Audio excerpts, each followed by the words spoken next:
നീ എന്താ ഈ കൂണൊക്കെ അയച്ചേ? ഞാൻ ഈ വൈറ്റമിൻ ഡിയുടെ സപ്ലിമെന്റ് കഴിച്ച ശേഷം അടുത്തു. ഈ കൂണില് വൈറ്റമിൻ ഡി ഉണ്ട്. ഇനി കുറച്ച് നാള് കൂണ് കഴിക്കാന്ന് വിചാരിച്ചു. നീ എന്തീ പണ്ടത്തര പറയുന്നത്? സൂര്യൻ നല്ല ശരിക്കും നമുക്ക് വൈറ്റമിൻ ഡി കിട്ടുക, അല്ലാതെ ഇതിന്തൊക്കെ കിട്ടുമോ? അത് നിനക്കറിയില്ലല്ലേ? ബാ ഞാൻ പറഞ്ഞുതരാം. നീ പറഞ്ഞ പോലെ ഈ വൈറ്റമിൻ ഡി നമുക്ക് സൂര്യപ്രകാശത്തിൽ നിന്ന് മാത്രമേ കിട്ടുള്ളൂ എന്നാണ് എല്ലാവരുടെയും വിചാരം. ഓക്കെ. വൈറ്റമിൻ ഡി അടങ്ങിയിട്ടുള്ള ഏറ്റവും നല്ലൊരു ഫുഡാണ് ഈ മഷ്റൂം എന്ന് പറയുന്നത്. ഈ കൂണില് എർഗോസ്റ്റിറോൾ എന്ന് പറയുന്ന ഒരു കണ്ടന്റ് ഉണ്ട്.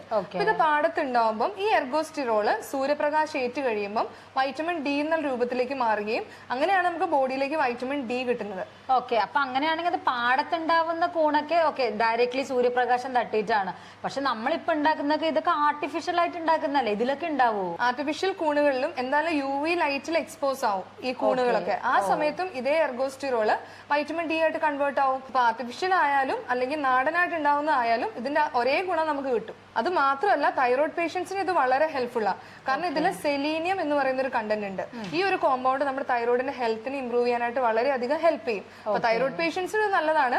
അതുപോലെ തന്നെ വൈറ്റമിൻ ഡി കിട്ടാനുള്ള ഏറ്റവും നല്ലൊരു സോഴ്സ് ആണ് ഈ മഷ്റൂം. ഞാൻ ശരിക്കും വിചാരിച്ചത് പൊതുവെ ഈ വെജുകാർക്ക് പ്രോട്ടീൻ കിട്ടില്ലല്ലോ, പ്രോട്ടീന് വേണ്ടിയിട്ടുള്ള ഒരു നല്ലൊരു സോഴ്സ് ആണ് ഈ കൂണെന്നാണ് എനിക്ക് പൊതുവെ അറിയുന്നത്. പക്ഷെ ഇതിൽ വൈറ്റമിൻ ഡിയും അതുപോലെ തന്നെ തൈറോയിഡിനൊക്കെ നല്ലതാണെന്ന് എനിക്ക് ഇപ്പോഴാണ് അറിഞ്ഞത്. ഈ നോൺ വെജ് ആയാലും വെജിറ്റേറിയൻസിനാണെങ്കിലും വൈറ്റമിൻ ഡിക്ക് വേണ്ടി നമുക്ക് ഇത് കഴിക്കാം അല്ലേ?